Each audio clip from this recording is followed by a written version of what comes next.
How's it going, fight fans? Welcome to mindforcombat. If you're new to the channel, my name is Rohan, and this is my platform where I do fight sports related content. So if you're new here, why don't you help me grow my platform? All you have to do is subscribe to the channel, like the video if you like it, and maybe hit that bell icon so you get notified every time I upload a video. With that said, this is a video that I've really been looking forward to make. Now, if you came to this channel when I first started it, I used to do a lot of boxing, a lot of MMA content.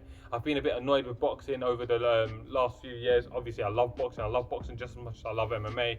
But I get a bit frustrated when there's fights that I want to see just not being made or being dragged out for a long period of time. But that's not to say that my fandom of boxing is waning thin. It's definitely not. I'm a huge boxing fan.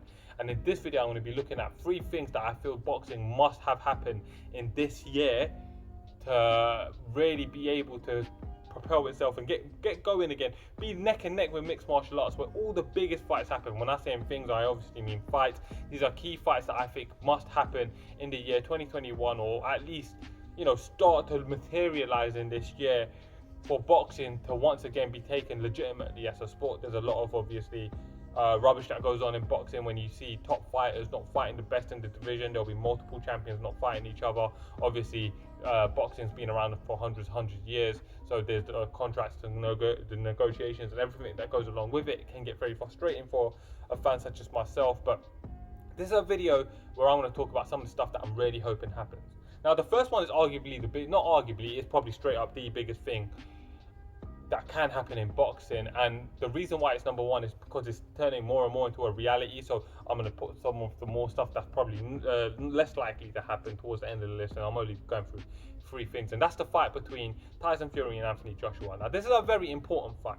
It will crown the undisputed heavyweight champion of the world. Now, obviously, Tyson Fury is the WBC and lineal heavyweight champion. Anthony Joshua holds the WBO, WBA, IBO and IBF titles over his shoulders, and between them they are what is the heavyweight championship from right there.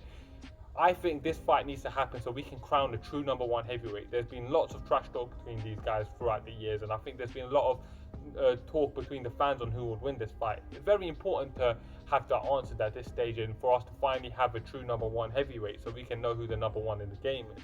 A lot of fanfare right now with signing with Tyson Fury, and I've actually been having a few good chats with my good friend who runs an Instagram channel called Hardcore Boxing over on Instagram, and we've been talking about this fight back and forth and how we see it going.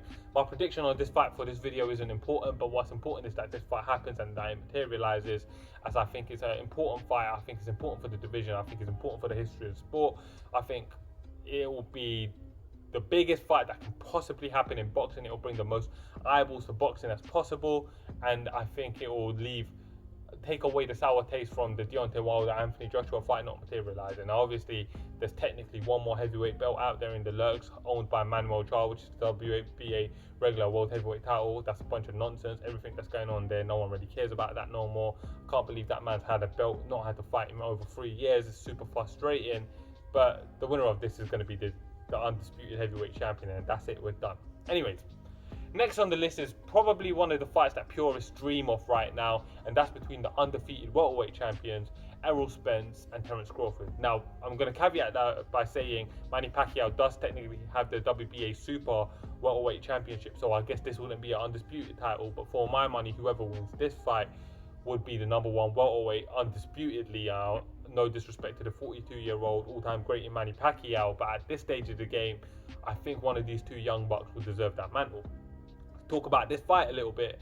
Errol Spence is still only 30 years old. He's 27-0 as a professional boxer, and he owns the IBF and the WBC versions of the World Championship. And I think it's very important to note that this is a guy who's really touted as a future superstar and future of boxing. A lot of people are talking about him being one of the pound-for-pound best in the games. And then you've got Terence Crawford, who I rank as the number 1 pound-for-pound fighter in the world.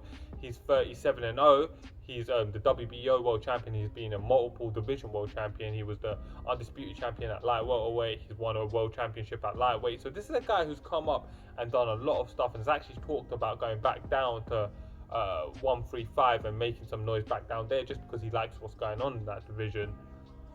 But this is a huge fight, and it's also important to note that Terence Crawford is 33 years old, and that's the kind of age where fighters in these weight classes do start to slow down around 34, 35. So if this fight's going to happen and we're going to see a true winner and crown a true champion in this division between these both. It needs to happen kind of sooner rather than later, so that we can have this fight out and be at peace with the conclusion. It's a huge fight. It needs to happen for the welterweight division, and it will bring a lot of eyeballs to boxing. Also, we do not need to see the likes of, no disrespect to your Dennis Ugas, we don't need to see the likes of Terence Crawford versus you Dennis Ugas that we already know to be a foregone conclusion, much like we did with Danny Garcia. No disrespect to Danny Garcia, who's a great fighter. At this stage in the game, there's no real challenge to both of these fighters, so no one really cares to see them fight top 5, top 7 fighters that are not going to even challenge them in a fight. Let's have the biggest fight that's possible at welterweight, which is this. Anyways, at number 1 of my top 3, and to be fair with you guys, this list is in no particular order. It's not technically a fight, and I know I'm kind of cheating, but this is my list, my video. I think I can kind of get away with it. That's the fallout of the lightweight division to actually start to play out. Now at lightweight, we've got what's unofficially called the 4 Kings. We've got Teofimo Lopez, who's the unified champion, holds multiple belts that he won from Vasil Lomachenko in an excellent performance this year, and I think that was a great fight. If you guys ain't watched it, definitely watch it. Turn off the commentary, watch the fight, enjoy it. I think Teofimo Lopez was only 15-0 at the time. He was, what, 22, 23 years old. The fact that he was able to go in there and enter the matrix and beat Loma the way he did, I'm so impressed, blown away by him. Then you got Gervonta Tank Davis, undefeated world champion. Then you got Devin Haney, a man who got given the WBC belt. He didn't win it in a ring, so that's super suspect to me. Then you got Ryan Garcia, who's not technically a world champion, but he's considered a king. But I think you can't really call none of these guys kings. You got to call them princes. Well, you can kind of call Lopez a king and Gervonta Davis a king, because I think they've kind of earned their mantle. So you got 2 kings and 2 princes, but they need to start fighting each other, and some order of these fights need to materialize. If I had a say in it, it will go Teofimo Lopez versus Gervonta Davis and Devin Haney versus Ryan Garcia. The winners fight each other, but that's probably not how it's going to play out. Whatever it is, I just hope that it does start to play out. I am fed up of waiting for these guys to start fighting each other. They're all undefeated, but they haven't fought each other, and they're fighting the same weight class, and they're all considered championship caliber. Why not fight? Why not get the fights popping? Let's do it. No one needs to see Ryan Garcia versus 42-year-old Manny Pacquiao, not in his weight class. That fight means nothing to no one in terms of being a purist of the division. Who's Devin Haney got to fight? His last fight was in there 40-year-old Gamboa, which is, no disrespect to Gamboa, one of the all-time greats. We ain't an all-time great, but a great lightweight of the last generation. You don't need to see him fight Gamboa, who was also knocked out by Gervonta Davis in his last fight before Leo Santa Cruz, which was a great fight. And then you got Lopez, who just beat Lomachenko. Let's get them fighting each other now. I think we've had enough time building these guys up. They've got plenty of experience. Get them in the ring with each other. Let's get a little mini tournament going. Let's make this happen for the sport of boxing, for the fans, for the purists. Let's get this one popping. This is a huge fight. Huge fights. Loads of huge fights to be had here. So much fun, and I really hope it happens. So 2021 could be a huge year for boxing.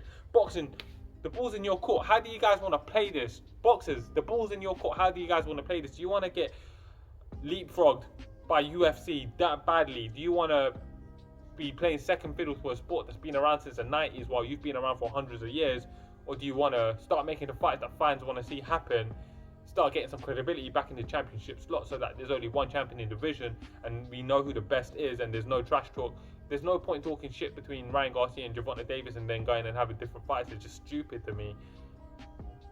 What happens next? I don't know. Anyways, just a small channel, fan perspective, and I would love to know you guys' perspective. So comment below. Let me know what you guys are hoping happens in 2021. Let me know what you think about my picks. And if you're new here, like, subscribe, share, all that jazz. Thank you for watching, guys. I'm Rohan, and this is Man for Combat.